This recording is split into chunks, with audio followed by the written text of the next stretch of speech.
জ্যোতিষ শাস্ত্র মতে আজকের গ্রহদের অবস্থান।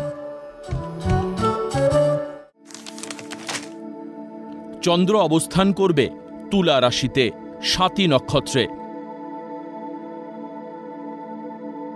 পঞ্চমে রাহু অবস্থান করবে কুম্ভ রাশিতে পূর্ব ভাদ্রপদ নক্ষত্রে। ষষ্ঠ স্থানে বক্রী শনি অবস্থান করবে উত্তর ভাদ্রপদ নক্ষত্রে।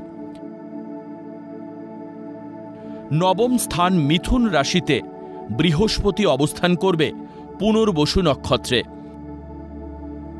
দশম স্থানে কর্কট রাশিতে বুধ অবস্থান করবে অশ্লেষা নক্ষত্রে এবং শুক্র পুষ্যামী নক্ষত্রে অবস্থান করবে।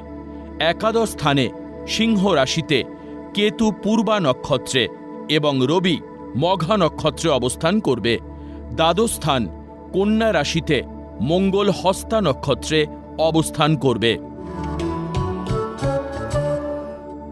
আজকের দিনে জন্মগ্রহণ করলে রাশি তুলা,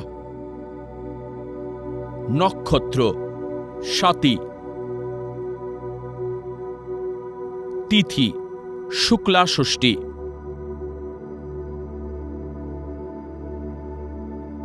গণ দেব।